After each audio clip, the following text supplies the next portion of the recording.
Coach Sheree Reeves here from Team Diamonds. I am wanting to continue on with my recruiting training. This is our part 3 video and it's talking about the follow-up.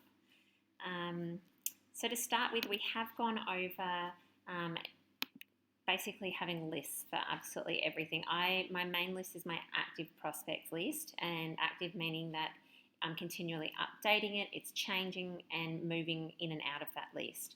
I then break it down into other lists, like I have my VIP Hostess Club, I have my fabulous 50 Dream Team list, or some have their top 10 list or their list of 100.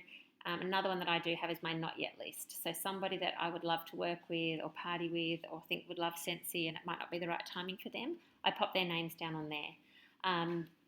But these lists are incredibly important and need to be something that you need to keep these lists where you're going to see them and use them.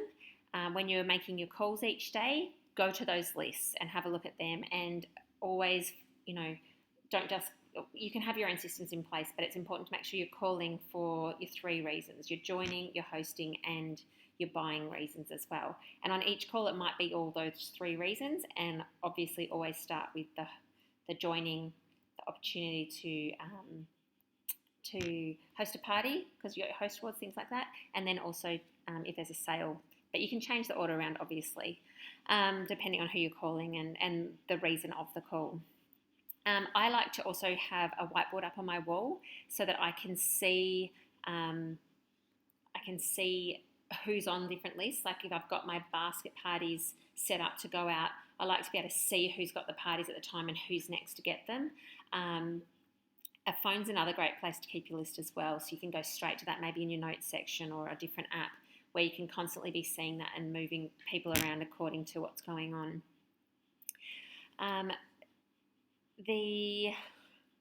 So contacting these people, the follow-up, these are just some basic ways. Obviously, in person is going to be the absolute best way, where you're able to meet with these people, connect with them in a social level, and obviously the reason isn't just for Scentsy, it's because you really do like them. And then if opportunities come up that Scentsy is being talked about or there's a special or whatever, then obviously the conversation will go there. But in person is a fantastic way to do it. And another thing I like to do in person is to drop off orders.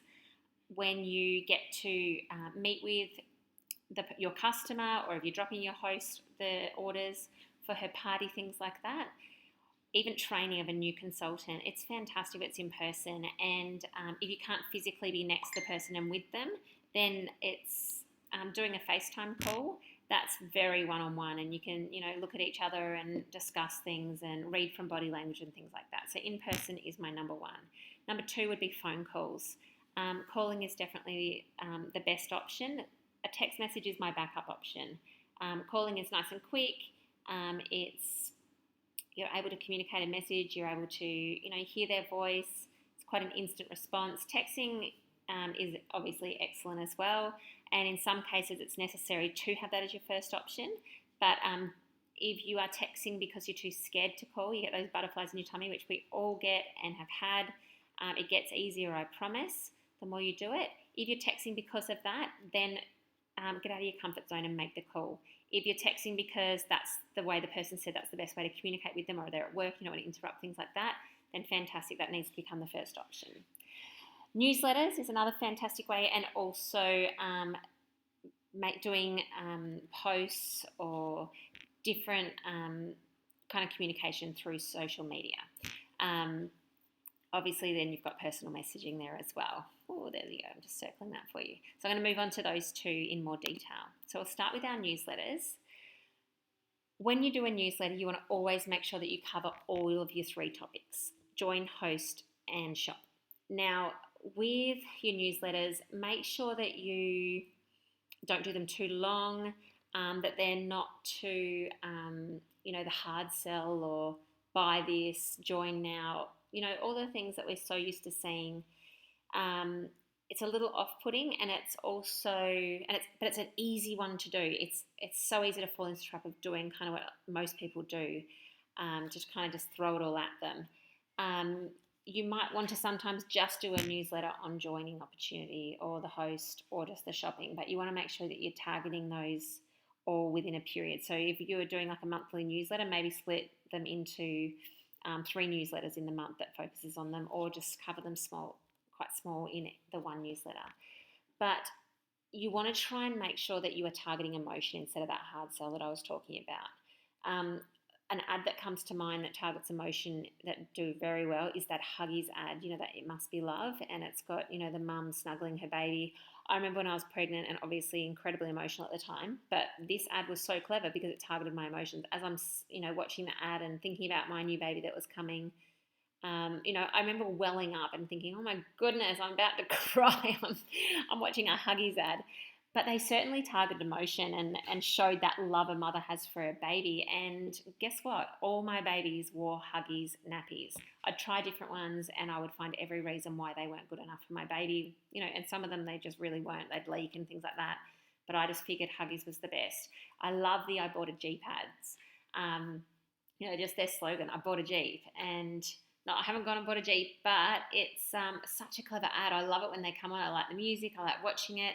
It evokes emotion. It's cool. So that's another very clever campaign. So you want to think of how you can connect with your audience through an image, through a video, whether it's to do with your buy, hosting, or selling.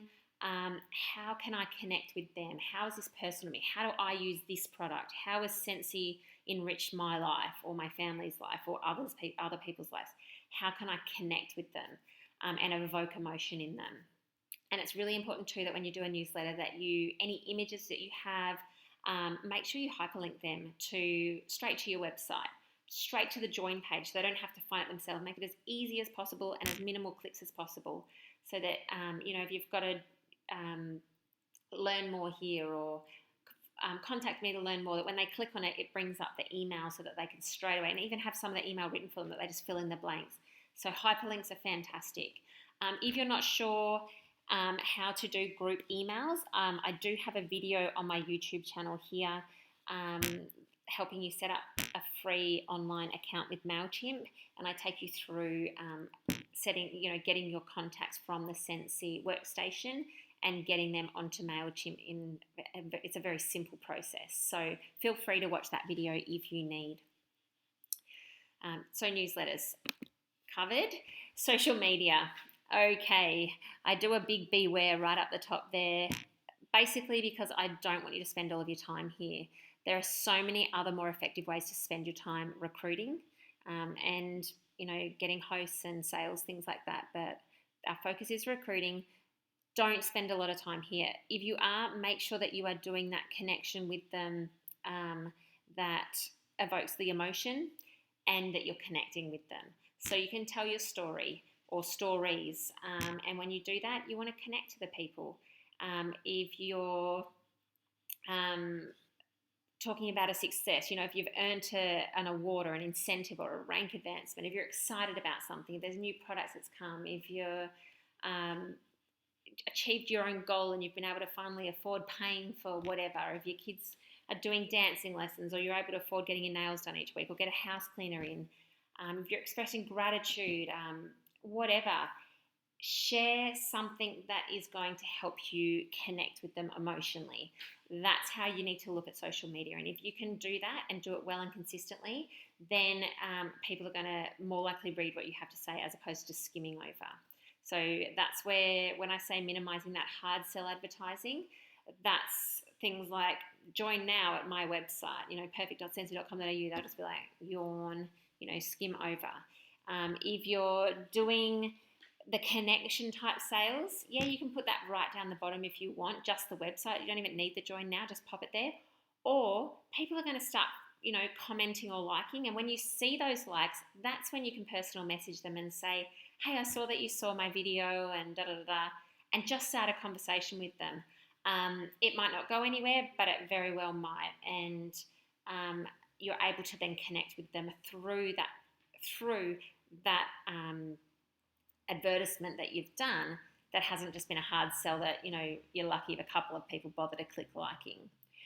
It's important to have a business page for your Scentsy business if you are running it like a business. purely because you don't want to overload your personal page with a whole heap of Scentsy. Plus, you're going to have customers that you might not want to be friends with, or you might not necessarily be friends with, and they might not want to friend you if you're happy to friend lots of people. Then they might think, look, I don't want that. So if you've got a business page, they know where they can go if they just want to find out Scentsy things. If they, if you're doing a draw, or if you've got some kind of special going on, obviously within compliance, then you're able to, video yourself doing the draw. You're able to do things there to keep them in the loop, and it's available to them to like that page. Be careful not to just add people to your business page without asking them. I find that kind of goes against the social media etiquette. And don't tag people on your images. I really don't like it when people put things on my wall or tag me on images when they haven't asked my permission. I just find that like I don't know, they're saying that I'm endorsing something when I might not necessarily endorse that. So it's always a good idea to ask permission if you want to do things like that, but don't just presume. You can join lots of groups, but warning, don't join these groups and just start throwing Scentsy out there and saying, join my team. You can join those groups just like you would a sport group that you were going to participate in. You'd go, you'd participate, you'd ask questions about all other things, and you'd get involved in what the group's about. And then, as you connect and ask questions and network and things like that, get them to ask you about it, or offer to support the group where, you can offer a fundraiser for them and things like that. When it comes to your personal page, really try and keep a balance on there. I think 3 personal posts to 1 Scentsy post is a very, I don't think it should be less than that ratio.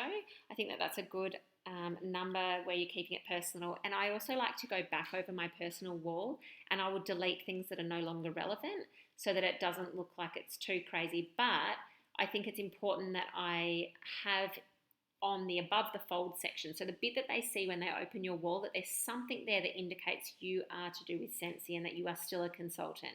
So whether it be your profile picture or up on your banner image up the top, or that it says that you are a Scentsy consultant, whatever, there needs to be something there. So and I like to have something permanent there. At the moment I have my profile picture, but that will change, and I like to change that to what's going on as well with Scentsy or with my family. Again, keep that balance on the page. I'm just going to show you a little personal example of an ad that I made for Facebook or Twitter, all those things. I put it kind of everywhere. I even use it on my newsletter. Be the mum you want to be and make the money you want to make. So that's a picture of me with my little girl, and it was just a random picture I happened to find back through some photos, and I thought, I can use that. And then you can see my website's there, but that's not the focus. It's just a small ad that hopefully will connect with some mums out there. So your task for today. Please like this video. That lets me know that you've watched it. And if you've learned anything from it, then that's great. Another reason to like it. Firstly, you already should be calling your 5 people each day. So call your 5 people and keep in mind the opportunity for them to join the business. Okay, so try and look at that list and look at who you would love to work with and call those 5 people. But remember, you can look to call for recruiting, joining, and sales. Sorry, recruiting, host, and sales. So with whatever's just come out, whatever's newsworthy, then you can call for that. But we are looking to recruit, so keep that a priority. Next, I'd like you to organise at least one face-to-face catch-up and let us know what that is in the comment section. Email all of your current lists something newsworthy. So whatever it is that's been released through Scentsy at the moment, or if you've got your own personal special, we definitely have a joining promo going on at the moment. So you would want to share that. Email all of them. And again, if you don't have a way of setting up big group email where it's going to take you too long to email, copy and paste, watch my MailChimp one. It's going to take you a little bit to set it up, not too long, but it's worth the time to watch the video and just set it up as you're watching it. Have 2 windows going, and then you'll have that set up. And then doing emails is just so simple. This is such a fantastic way to do it. I wouldn't have endorsed it otherwise. And finally, this is going to get you out of some of your comfort zones again. I would like you to make a short video, no longer than 2 minutes, that personally connects you to either a product of Scentsy's or the business opportunity. And I'd like you to post it below in the comments and then put it onto your social media. So an example is I did one the other day where I just, the lunch boxes came home and I just showed them how to quickly keep the lunch boxes in, pristine condition so that they don't start deteriorating and you have to buy one soon. So I was using the counter clean, just showed them how to clean it out. Short video, pop that on, and I have had people that have liked it, commented, and even shared it. So it just goes to show that connection is so incredibly important, and it's going to get people talking about Scentsy or thinking about Scentsy, which are going to get you orders, more parties, and also people joining up. So they're your tasks for today. I look forward to seeing how you go and seeing your comments below. And keep leaping towards lead. And I'm here to help. So contact me if you need it.